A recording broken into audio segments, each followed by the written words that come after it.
Amen? So, kanina during our praise and worship and the tithes and offering and testimony, remember this church, you're the one who give to the Lord.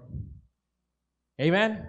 Our praise and worship, our tithes and offering, our testimony, you're the one who give to the Lord. You give your songs, you give your claps to the Lord, you dance, you give the testimony. You're the one who give to the Lord.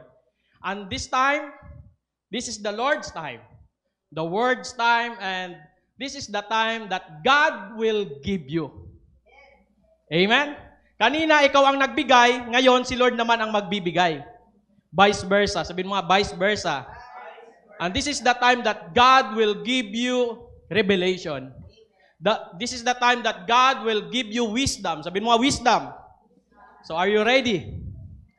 Are you ready? Amen. So, today, I'm so excited because before I go back to the Philippines, so, si Bishop nag-message, ikaw ang preacher. So, nagdahilan tayo baka makalusot, pero hindi na. Amen. So, I just want to take this opportunity. It's because every time you stand here, you're ministering the people. Amen. And siyempre, sabi ko nga kanina, panay ako ihi. I don't know why. So, siguro kinakabahan. Amen. So, today, our title this morning is, When Life Gives You Lemon and Tangerine. Joke lang. De joke lang. Di po yun yung natin title. So, palakpakan na po natin si Pastor Paul. Napakabuti, napakagandang message last Sunday. Amen. When life gives you, hindi mawala sa utak ko. Sabi ko, first time. Amen. Sabi ko, I think 6 years, Pastor Lorna, ngayon pala ako naka-encounter ng ganitong title.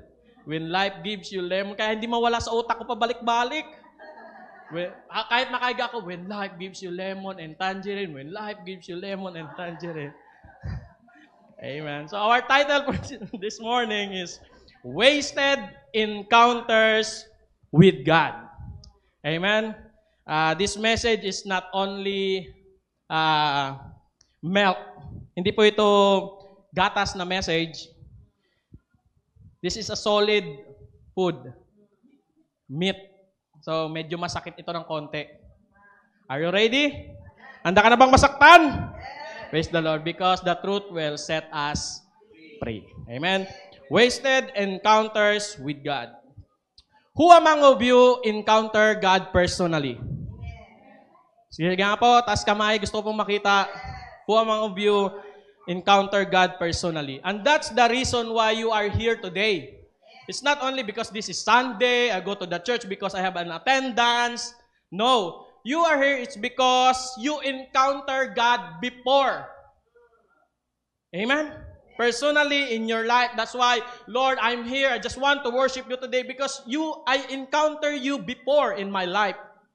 At hanggang ngayon. At isang mga patunay doon, our pastor, 1, 2, 3, 4, 5, 6, meron pa ba? 7, 8, yung mga wala ditong pastors natin. Yung 8 pastors na yan, hindi kami nagpipreach dito, it's because kailangan ng tao, ng pastors. That's why dumami ang pastors dito, because the reason is we encounter God.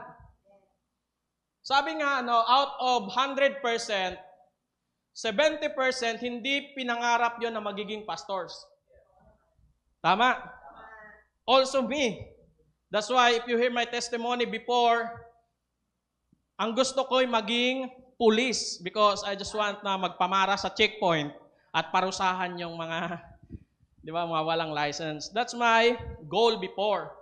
And hindi ko pinangarap maging pastor. That's why out of 100%, and this pastor, I know, hindi nyo ito pangarap magpastor. Aminin natin sa hindi. Ako, personally, hindi ko gusto maging pastor.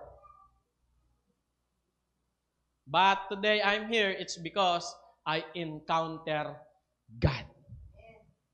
Amen? And I believe, church, that one of the greatest or powerful experience that we have on earth is to encounter God. Amen? Yan po ang pinakamahalaga.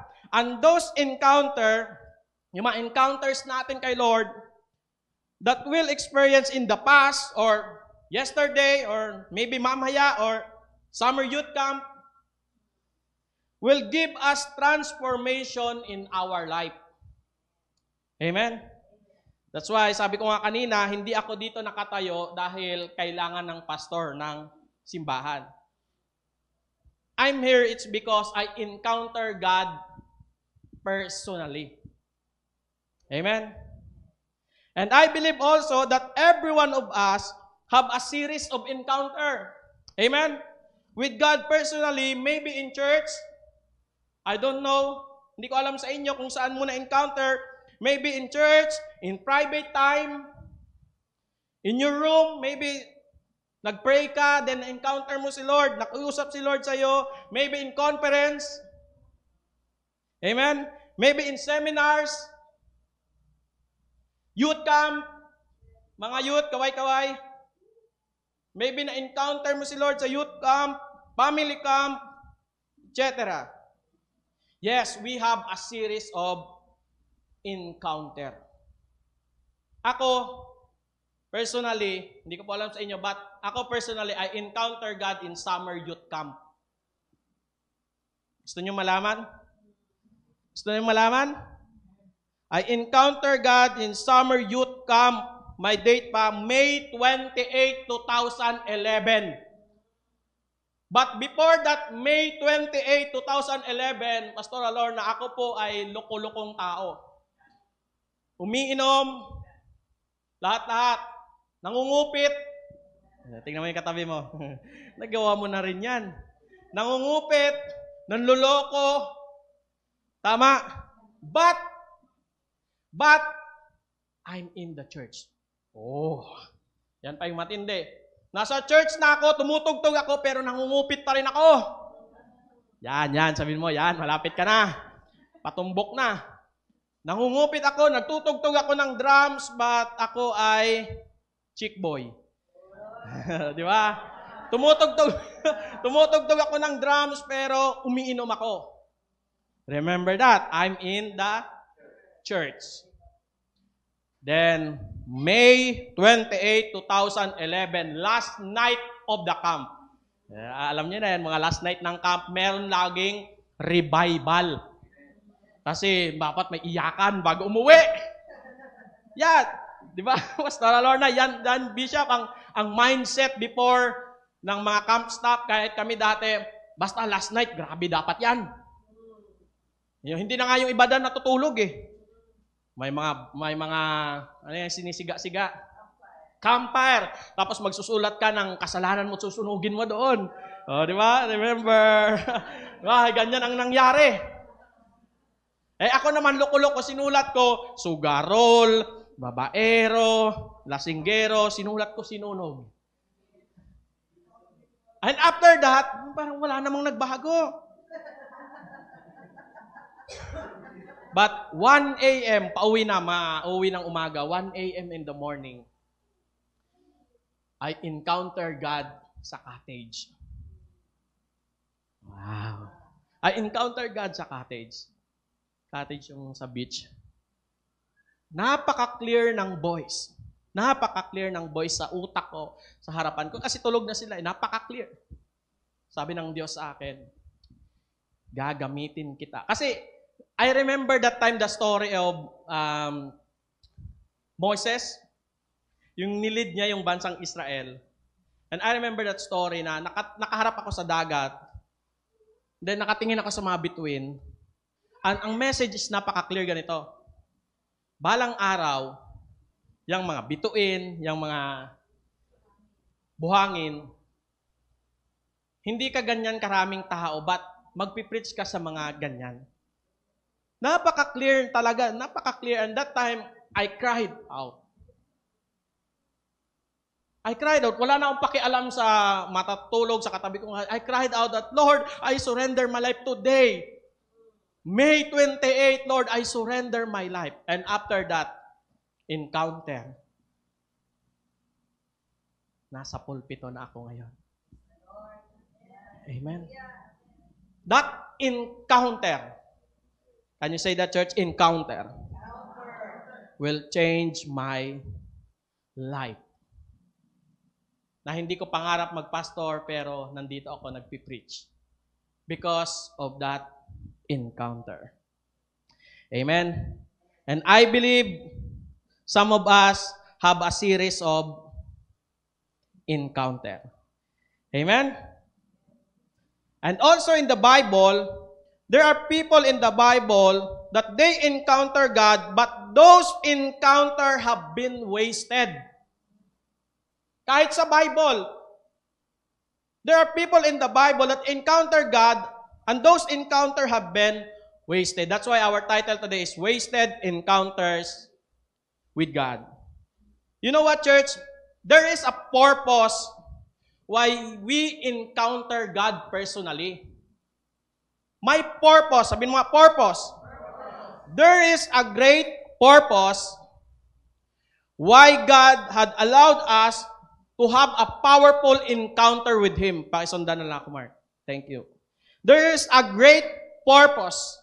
Purposes why God had allowed us to have a powerful encounter. Remember that, church. Number one purpose why we encounter God is to know Him deeply. That's the reason why we encounter God. Ako, nung hindi ko na-encounter si God, hindi ko siya kilala ng lubusan. But, after May 28, I encounter God, doon na ako lumalim sa pagkakilala sa Lord. And that purpose, number one, to know Him deeply.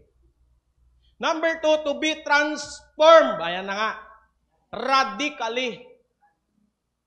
And number three, to become fully devoted to Him. That's the purpose. Siyempre, marami pa, but yan ang major purpose why we encounter God. To know Him deeply, to be transformed radically, hindi ka na katulad ng nakaraan, and to become fully devoted to Him. That's our three major purposes why God allow us to encounter Him.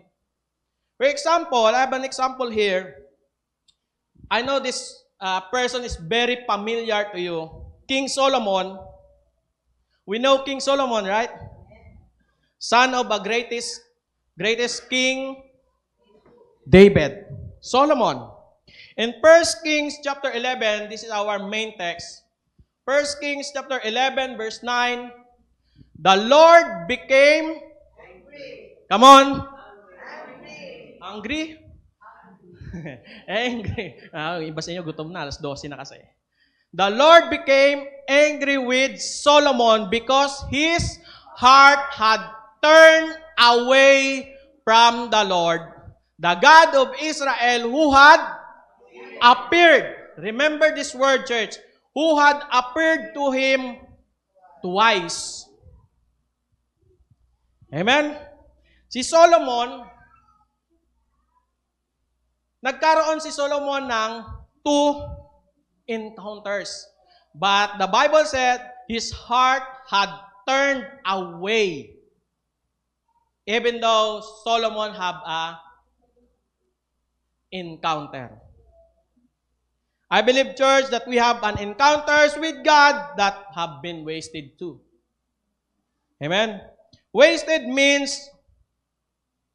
ito yung ibig sabihin ng wasted, you did not hit the goal and purpose why God allowed that powerful moment of encounter with Him. Hindi mo na abot yung goal, hindi mo na hit, hindi mo na bullseye ang reason why you encounter God. And that reason is to know Him deeply, to change radically, and to be devoted to Him. That's the reason why our encounter is wasted. It's because we did not hit the goal why you encounter God. Some of us, humagulhol ka pa. Some of us, grabe ang iyak mo. Some of us, naslain ka pa ng ilang beses at nakiusap tayo si Lord, but now, hindi mo na hit ang goal. Amen? Or else sa Sunday service, God has spoke to you in very special way and you crying out to God and then now, or maybe, ikaw ay backslider. Nandiyan pa ba kayo? If you go back to the verse, God appeared to Solomon twice. Means nagkaroon si Solomon ng encounter twice sa Lord. But his heart have turned away. And the background of this, kaya siya tumalikod, gusto niyo malaman? Even though Solomon encountered God, bakit siya yung heart niya nag-turn away? It's because, mga lalaki, ang reason bakit nag-turn away, nag-asawa kasi siya ng marami. Mga lalaki, dyan pa ba kayo? Lalaki lang muna kasi sa Solomon eh. Amen. Nag-asawa siya ng marami. At ang matindi pa doon, nag-asawa siya ng mga hindi nila kalahi. Nasalungat sa law nila. Amen. At ang matindi pa, Solomon worship a lot of gods. Kasi yung mga asawa niya, iba-ibang Diyos, sinamba rin niya yung mga Diyos noon. That's the reason. Yan yung background niyan. Why the Lord became angry with Solomon and his heart turned away even though Solomon encountered God twice. You can have church, you can have many encounters with God but still your heart can turn away from the Lord. Yes. Pwedeng magkaroon ka ng sandamakmak na encounter. Pero, may pag-asa pa rin tumalikod ka sa Diyos. Amen? And this verse na binasa natin warn us that we can have a lot of encounters, pero kapag hindi naging useful, o kapag hindi ito nag-bear ng fruit ng pagbabago, yung mga encounter na yon before, your heart can turn away from the Lord. Amen? Amen? We encounter God, it's because not about the religion that we have. We encounter God, it's because there is a goal to know Him deeply. To change us radically. Amen? And in fact, some of us, we encounter God sa panahon na nagbabackslide tayo. Ito yung matindi. May mga Christian, they encounter God sa panahon na sila'y mahihina. Iba't ibang situation ng encounter kasi yan eh. Meron namang na-encounter nila ang Diyos sa panahon na sila ay malakas. Sila'y pinagpala. Ito pang matindi. Na-encounter nila si Lord sa panahon na sila ay may sakit. Marami sa atin iba't ibang situation ng encounter. But that encounter, magiging wasted yan if you did not hit the goal. Amen? You can remember the series of your encounter? Nung kinausap ka ni Lord, maybe sa dream, iba sa inyo, narinig ko mga testimony nyo before, I encounter God through my dream. Na naginip ako na sumama ako sa youth camp, kumakain ako ng hotdog. Yes. And that dream is not only a normal dream. That dream is a personal encounter. Na even though tulog ka, pwedeng ma-encounter mo si Lord through a dream. Nasabi ni Lord, magbago ka na anak. Amen? Maybe sa sermon, Sunday service, pumunta ka dito, ang hinang-hina mo, narinig mo si Bishop, sabi ni Bishop, oy, ikaw, mahal ka ng Diyos, and you encounter that love. And you cry out to the Lord. You go to the altar, cry out to the Lord, Lord, here I am. I need your love. I love you, Lord. Amen? And you cry out. But now, we are under the atmosphere or attitude of backsliding. Yun ang nakakalungkot. Na a lot of encounters, youth camp, summer camp, family camp, conference, Bible study. But now, we are in the attitude of backsliding. Remember the goal, church, why we encounter God. To know Him deeply. To serve Him mightily. Amen? To serve the purpose of God in your life.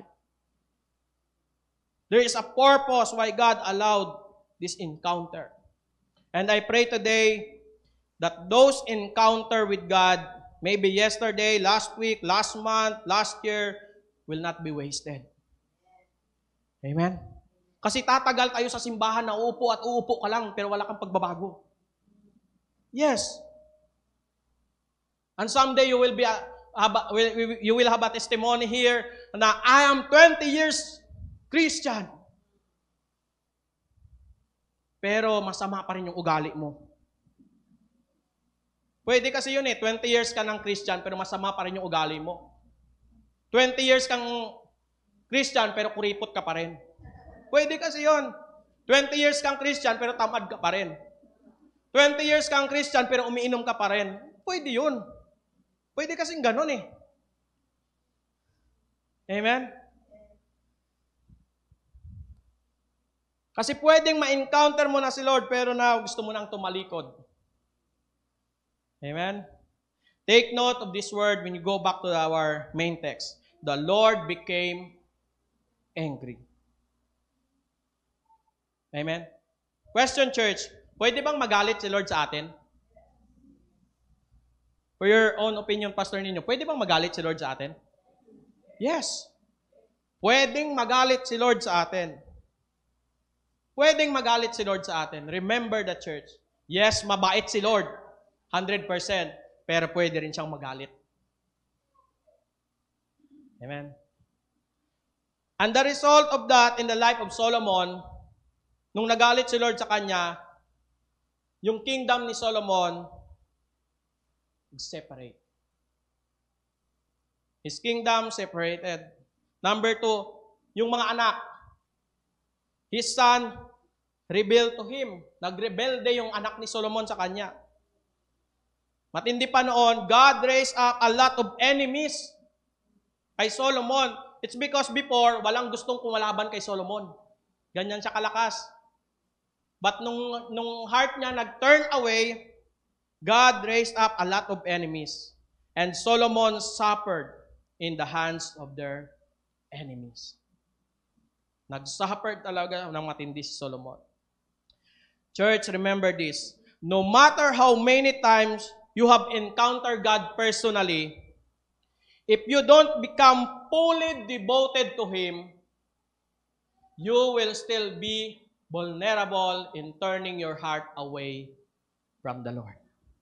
Remember that, church.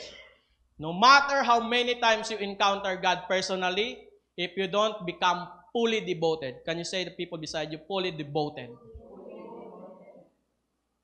Yan ang magiging result.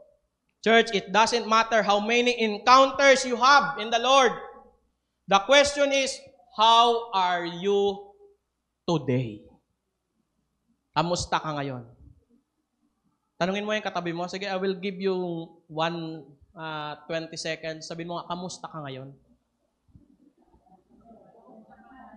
Yes, pwedeng nandito yan ngayon, pero yung heart niyan malayo na kay Lord.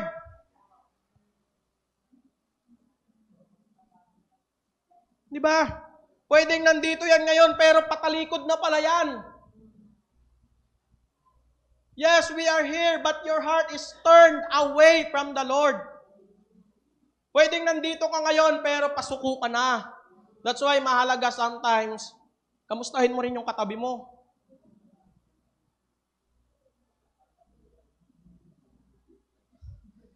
Amen? How are you today? Minsan kasi nabubuhay tayo sa sensational. Sensation of the past. Oy, ako dati, grabe na-encounter ko si Lord. Umiyak ako, naslain ako, nag-speak in tongue ako. But how are you today? Are you fully devoted in serving the Lord? Amen? Hindi porket na-encounter mo na si Lord, wala nang posibilidad na tumalikod ka. there is a possibilities, church. Amen? I have a 3 major. Yan, mabilis na ako eh. Mabilis na ako mag-preach. I have a 3 major purposes and result, church, so that our encounters to Him should not be wasted. 3 lang po ito before I end. Our encounters with God should result in us, number 1, dito tayo didikdikan ngayon. That's why hindi ito milk, sabi ko nga. Number 1, major purposes and result so that our encounter to Him should not be wasted. Ito dapat ang result. Number 1, to fear the Lord with all our hearts. That's the major purpose. To fear the Lord with all our heart. Meron ba dyan mark na verse, yung Exodus 20? Exodus 20, Moses said to the people, "Do not be afraid. God has come to test you so that the fear of God will be with you to keep you from..." Ano daw ang magkikeep you from sinning? The fear of the Lord. So kung walang takot, kukontinue ka sa paggawa ng kasalanan. So that the fear of God will be with you to keep you from sinning. Konting background ng verse na ito. Moses and the Israelite encounter God in Mount Sinai that time. That's why may Exodus 20, before the 10 commandments given to them. So before that, binigay yung 10 commandments. The people of Israel and Moses, they encounter God in Mount Sinai, and this is the message to them. God has come to you to test you so that the fear of God will be with you to keep you from sinning. So our encounters with God must lead us to have a reverence for God. Yan ang reason. Yung encounter natin in the past or yesterday or maybe kanina sa worship na encounter with the Lord, our encounters with God must lead us to have a reverence for God above anyone else, above everything else in our life, above our ambition and goal, above our agendas in our life. Maglilid yan ng fear of the Lord dapat. Amen? Wasted ang encounter kung hindi ito ng bunga ng pagkatakot sa Panginoon. And that encounter will be wasted kapag walang fear of the Lord in your heart. That's why sometimes we do a lot of sins. It's because our heart, wala nang takot kay Lord. Yes, you know God, there's a God. Pero hindi ka na natatakot. Amen? And that's the reason why sometimes we are in the moment of backsliding. All encounter is wasted because walang na-develop na fear of the Lord sa heart natin. Amen? Fear means, yung takot na ibig sabihin dyan, hindi yung matakot ka kay Lord. No. Ang fear means dito, to lead us to live a holy life before God.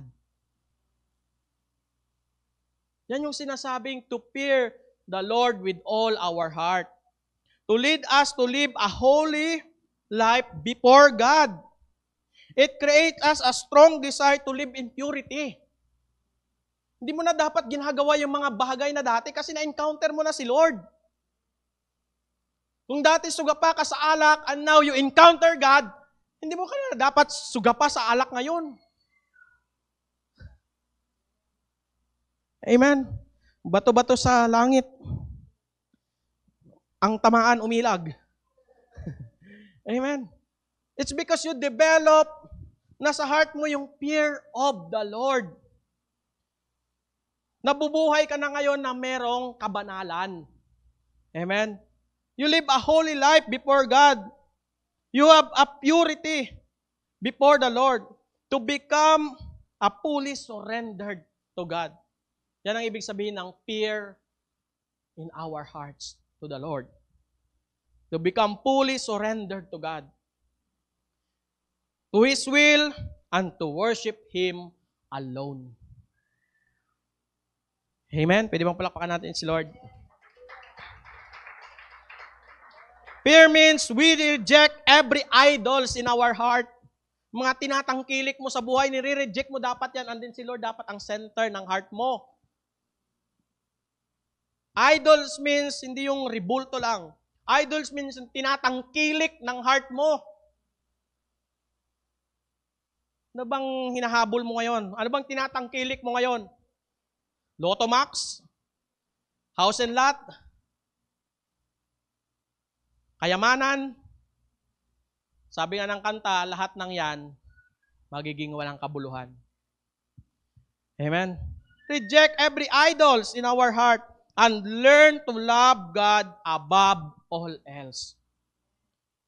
Amen? Si Lord dapat ang number one. Sabihin mo nga, number one sa heart.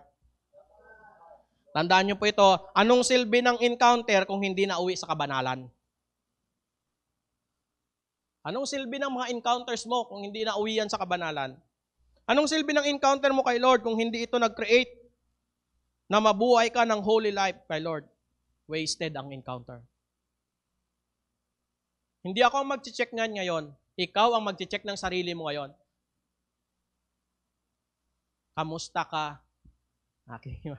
Kamusta ka ngayon, kapatid? Meron ka pa bang takot kay Lord? Did you fear the Lord, church? You develop a heart, that heart have a fearing heart kay Lord.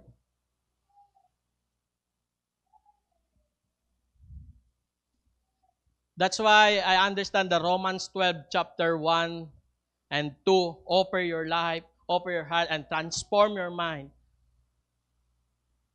Ito pala ang reason para mag-develop ng fear of the Lord.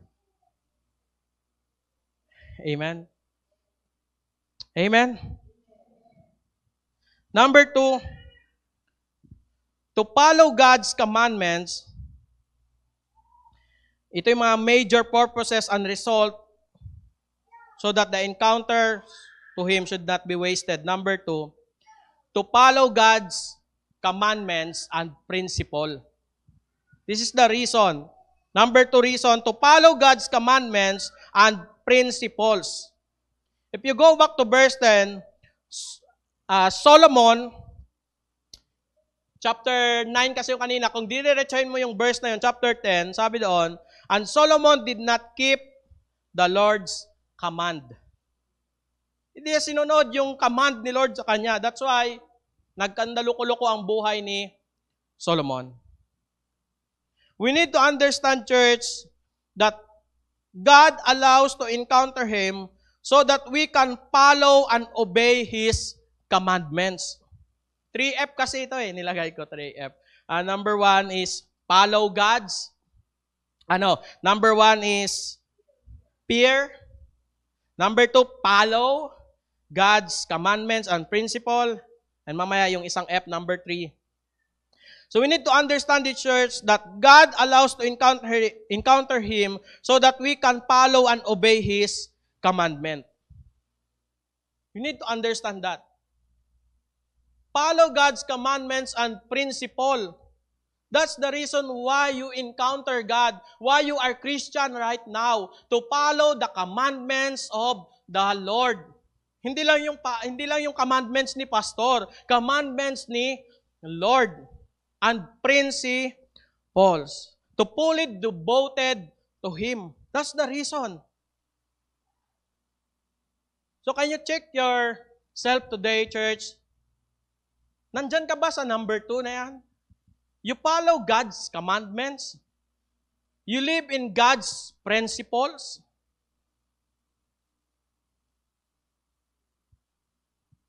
Amen. John chapter 15 verse 14, sabi doon, if you love me, you will obey what I command.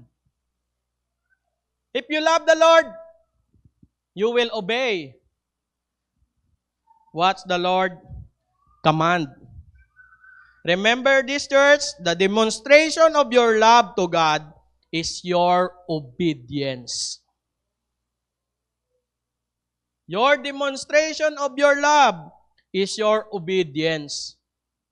Hindi mo pwedeng sabihin mahal mo si Lord pero hindi ka sumusunod. If you love the Lord, obey His commandments. That is your demonstration of your love to God. Obedience means loving God. Amen? Ulitin ko po yon. Obedience means loving God.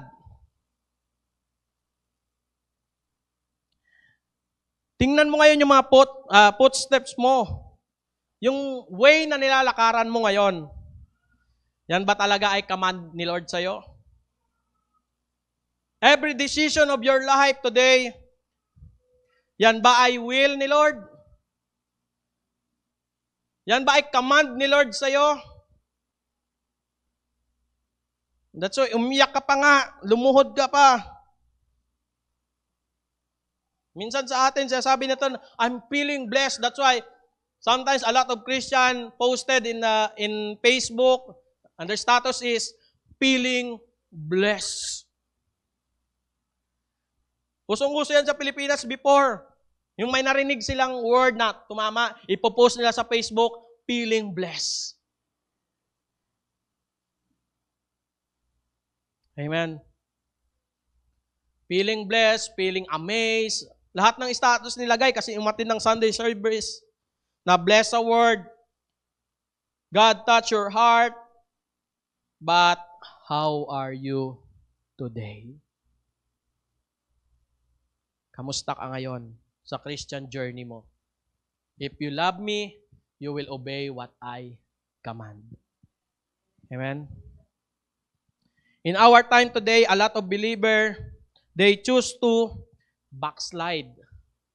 You know what? In the Philippines, marami akong makakilala ngayon nag-backslide.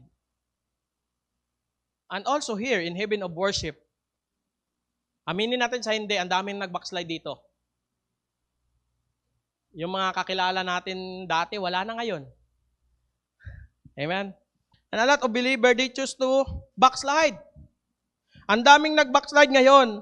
And those backsliders are the people who had encountered God in their past. Yan pa nakakalungkot.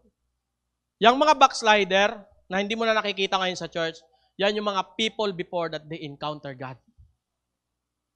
Tingnan mo yung katabi mo. Sige nga, tingnan mo yung katabi mo. Sabi mo, wag ka nang mawala. Yan na kaya yung altar call natin. Yung music, wag ka nang mawala. Amen? Yeah, that people, yung mga backslider before, yan yung mga tao na na-encounter nila. Nakakalungkot, di ba? Nakakalungkot, nakaka-alarma. Especially if you are a pastor, nakaka-alarma na one of your member nag-backslide. At ang matindi pa doon, na-encounter naman niya si Lord, but nag-backslide pa. O, di ba? It's because hindi naabot yung goal. To know Him, God, deeply, to transform radically. That's the reason. So now, God encouraged us na sundin natin yung commandments and principle of the Lord. Our finish line, alam mo ba, balang araw ako, pag nawala na ako sa mundong ito, gusto kong makita, gusto ko rin kayong makita kaya sa langit. Di ba? Kasi lagi yung sinasabi dito, sino gustong pumunta ng langit? Ang tanong, makikita mo ba yung katabi mo sa langit pag nagkandawalaan? Sa totoo lang, church, marami talagang gustong pumunta sa langit. Sino ba namang abnormal gusto sa impyerno? Lahat tayo gustong mapunta sa langit at laging kini-question dito, sino dito gustong pumunta ng langit? Oh, di baguhin na natin, makikita ba kita sa langit? O sige, tingnan mo sa katabi mo, sabi mo, makikita kaya kita sa langit?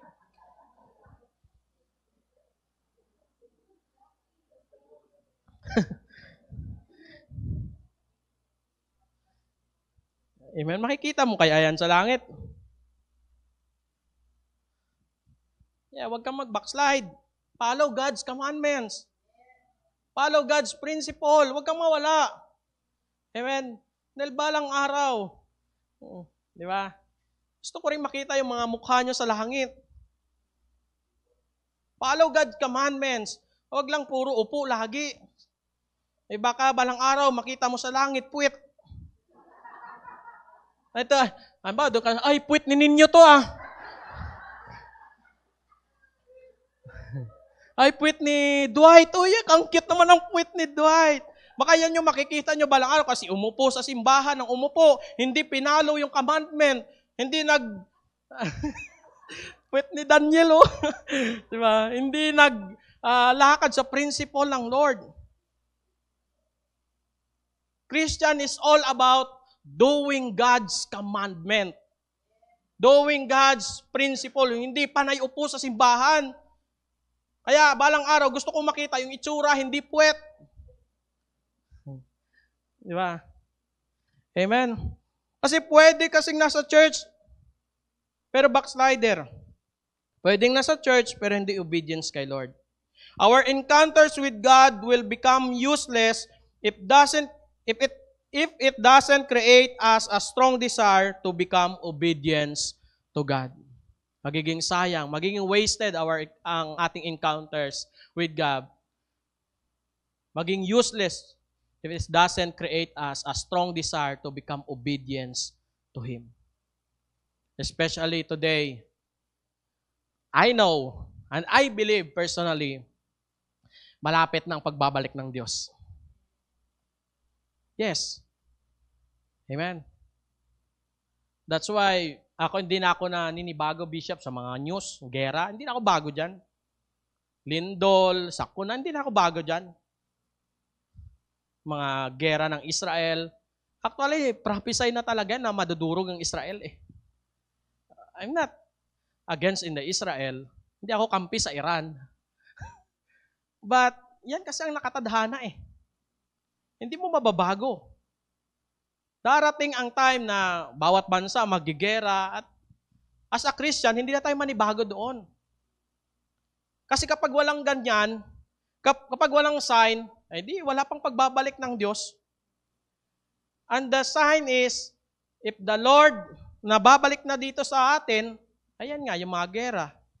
So I believe, malapit na. Kaya sabihin mo sa katabi mo, magmadali ka na rin.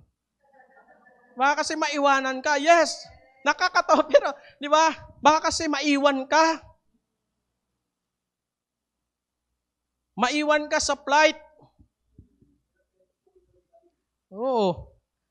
Di ba? Mahirap mapasama sa 7 years of great tribulation here sa earth. That's why our pastor preaching, love the Lord, obey God's commandments. It's because ayaw namin na maiwan ka. Amen? Amen? Sabihin mo sa katabi mo, we love you. Amen? The fruit of a true encounters to God is you are obedience to God and to His Word. That's the fruit of true encounter. Sumusunod ka kay Lord ngayon. Eh kahit nga pagbasa ng Bible, di mo pa magagawa.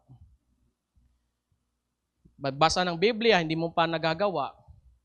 Diba? So, that is not a true encounter. Wasted. And last, number 3. Number 3, last.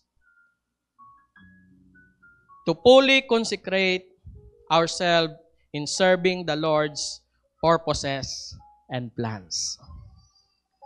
Amen? To fully consecrate ourselves in serving, ayan to, fully, number 3 na F. To fully consecrate ourselves in serving the Lord's purposes and plans. I have an example here. Ito yung mga tao sa Bible. They encounter God and they serve their purpose. Number 1, Abraham. You know Abraham? Yung naghati ng dagat? Ano? Di ba? Hindi ka loading ngayon. Ano kaya internet mo? Abraham, Abraham encountered God, and after that encounter, Abraham will become a father of many nations. Palakpakan niya natin si Lord. That's the purpose why Abraham encountered the Lord. It's because gusto siyang gawin ni Lord na father of many nations. And if you read the life of Abraham, yes, hanggang sa generation natin ngayon, 100% naging father nga siya of many nations. Amen? Number 2, Moses. Moses encountered God in burning bush. At ang purpose, maging deliver ng bansang Israel. Nangyari ba? Amen. Praise God sa life ni Moises. Nung na-encounter niya si Lord, yun ang purpose, i-deliver niya ang bansang Israel, and then praise God, ginawa ni Moises. Another one, David. David have a lot of series of encounter. Itong si David matindi.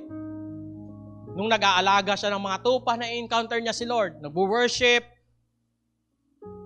There's a lot of encounters sa life ni David. And the reason and the purpose why David encountered God is to become a savior of Israel laban kay Goliath. Nangyari ba? Praise God. Napatumba niya si Goliath. It's because sinunod niya yung purpose. Amen? As you read Acts 13 verse 36, for when David had served God's purpose in his own generation, and he fell asleep. Sinunod ang purpose. It's because David encountered God. Amen? Number 4, Isaiah. Sino kakilala kay Isaiah? After encounter ni Isaiah, Isaiah become a major prophet. That's the purpose of Isaiah. Why we encounter God? Why Isaiah, encounter God? To be a major prophet. And next, Jeremiah. Also, Jeremiah encountered the Lord. And then Jeremiah will become a major prophet too.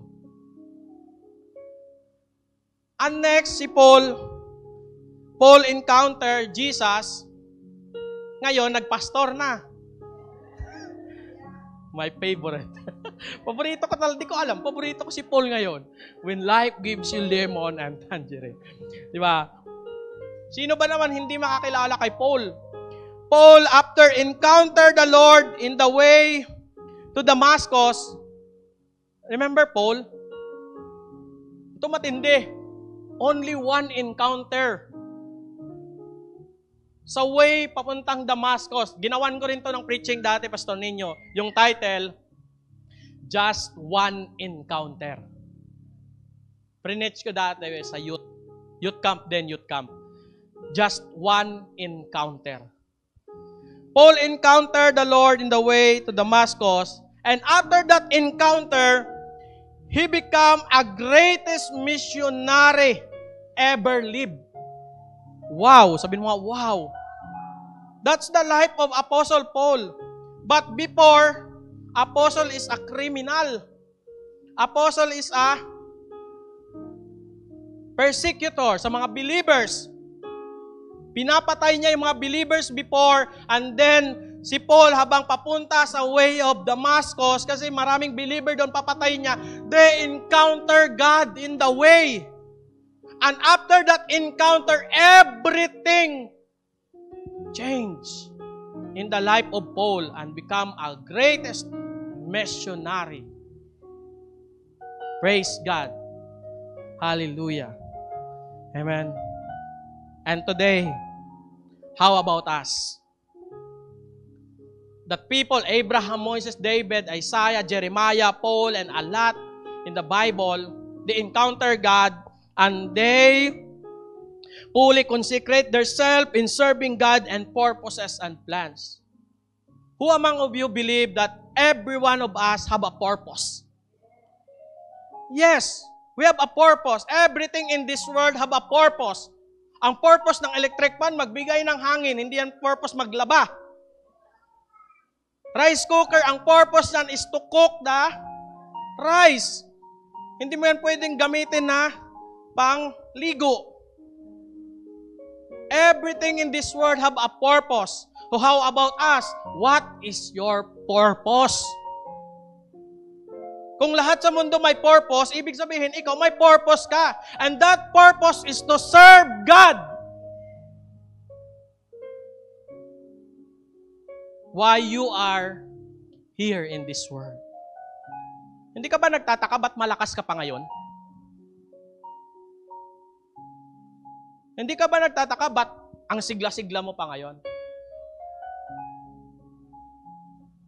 It's because baka gusto kang binibigyan ka pa ng Lord ng chance to serve Him.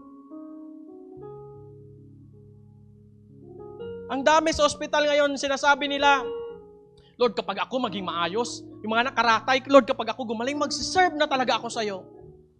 At narinig ko na yan before. Yes. Narinig ko na yan before na ako, kapag bilines lang ako ni Lord, magsiserve ako kay Lord. So how much more tayo? Wala ka sa ospital ngayon. Malakas ka pa, binata ka pa, dalaga ka pa, you're still young. Why not serve your purpose? Why you're so busy doing the worldly things in your life? Ilang revival pa ba ang kailangan mo? Ilang lay hands pa ba ang kailangan mo? Youth, how many revival you need? How many youth camp you need? Ilan pang santo ang kailangan mo para magbago ka? Di ba? Amen? Serve God while you are young. While you have a strength to serve, serve the Lord. Kasi darating ang araw, tama nga ang kasabihan na sa huli ang pagsisisi. Ayaw natin na darating ang panahon na magsisisi ka na, ay dapat dati nag-serve na lang ako kay Lord. Di ba, i-remind mo yung katabi mo, sabi mo, mag-serve ka na kasi kay Lord. Kung parang takot ka sa katabi mo. Sabihin mo, mag-serve ka na kasi kay Lord habang malakas ka pa. Serve the Lord with all of your heart. Consecrate ourselves in serving the Lord's purpose and plan. Someday, if we meet the Lord someday in the judgment day, God will ask you, anong ginawa mo nung nabubuhay ka? Eh Lord, nag-TikTok. Lord, nag-travel all over the world. You know what? Maniwala ka sa hindi, yan ang isang itatanong sa iyo ni Lord kung nag-aaral ka patungkol sa Bible. Yan ang isang question. Sasabihin ni Lord, anong ginawa mo nung nabubuhay ka? Eh Lord, nagpayaman. I buy everything, house and lot. I have a good job. I have a lot of money, Lord. Hindi kasi yan ang maipipresent mo eh. Ang hahanapin ni Lord sa'yo, did you serve your purpose? Ilan ang naligtas mo para sa akin? That's why sinasabi ng Bible, if you read the Bible, welcome, good, and faithful. Come on! Servant! So why you are here in this world, we need to be a servant. Kasi someday, in the judgment day, ang sarap pakinggan na welcome, good, and faithful servant. Amen? Serve God. Sige nga, sabihin mo, serve God. Amen? How about us? A lot of encounters in the past. Are you in the center of purpose for your life? Are you doing what God called you to do? Ano bang pagkatawag sa iyo ni Lord? Ano ba ang pagkatawag sa iyo ni Lord ngayon?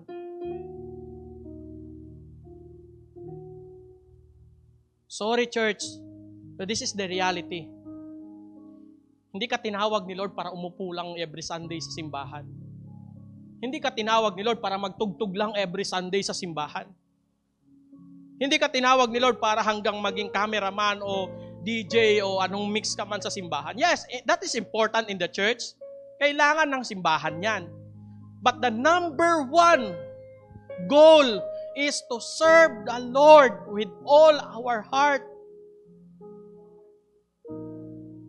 Kaluluwa. Souls ang kailangan. Magalit kayo sa akin, uwi naman akong aklan eh. Yes. Kunti na lang sa simbahan ngayon nagpipreach tungkol sa kaluluwa. It's because alam nila na okay na sila eh. Aircon ng simbahan, maraming gamit. Hindi ito sahibin ng worship. That's why we're pushing discipleship even though it's so hard. Yes, mahirap talaga. Sa totoo lang, mahirap mag-encourage ng tao. Ang hirap mag-disciple, ang dinidisciple mo, mas matigas pa yung ulo sa'yo. Yes, church, but the reality is, the most important is the souls. Kaya praise God sa mga nagpa-follow up, nag-i-invite, kahit mahirap.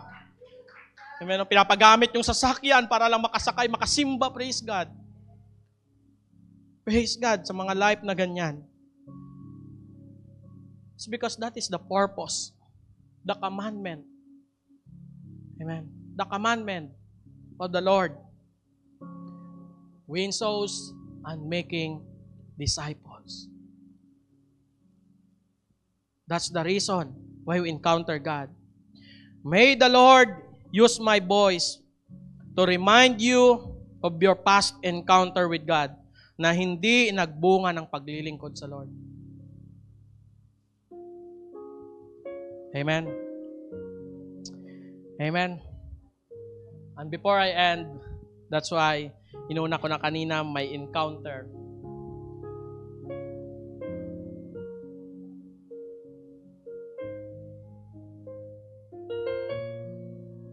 You know what? In my work today, hindi ko alam kung mainis ako minsan, but always na lang nila ako tinatawag pastor. Ayaw mo parang nakakarindi minsan sa tenga. Di ba? Yung parang, even though my coworker is Mexican, they call me always, pastor. Parang minsan na-insulto ka na nga eh. Kasi paulit-ulit. Di ba? But God always remind me, that is my purpose in your life. Kaya minsan napapa-smile na ako sa kanila eh. And that's, minsan, pag nag-uumpukan sila, nagkikwentuhan, na pag mga Pinoy, ay, nanas pastor, mag-ahiwan. Parang nakakaano rin minsan eh, parang mga taong ito, pero God always remind me, that is your purpose. That is my goal in your life. Diba? That's why me personally, I'm proud to say that I'm happy to preach.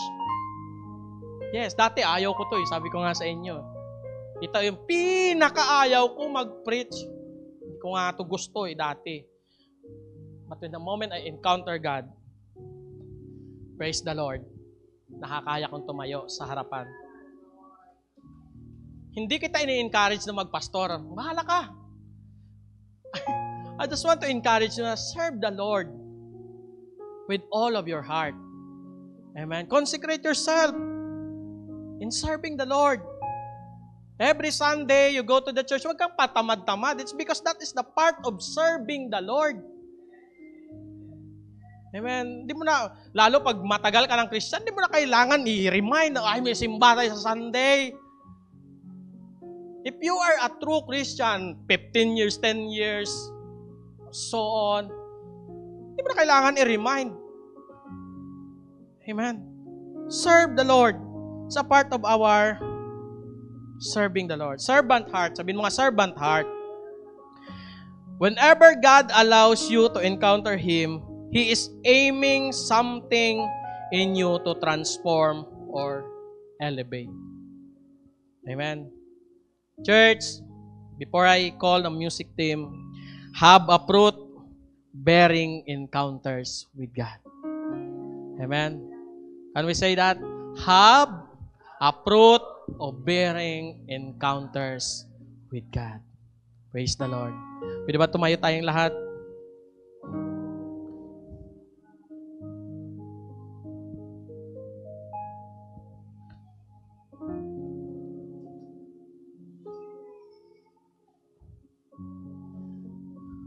Praise the Lord.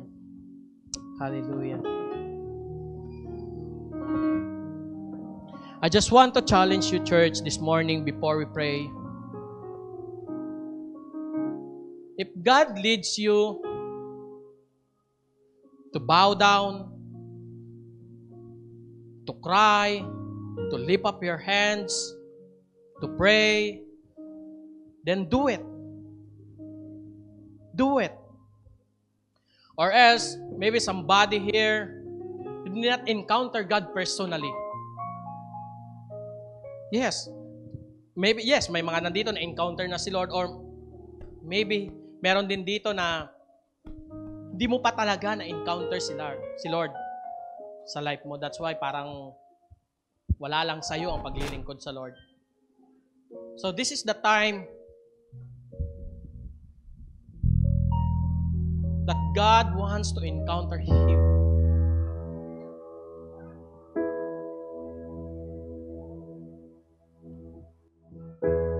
Pwede kang lumapit sa harap. We will pray for you. Or else, you have a lot of encounter and that encounter is wasted. We will revive that encounter this morning. We will revive that encounters na wasted. What you gotta do is walk, go to the altar, and say, Lord, here I am. I just want to revive my encounter to you this morning.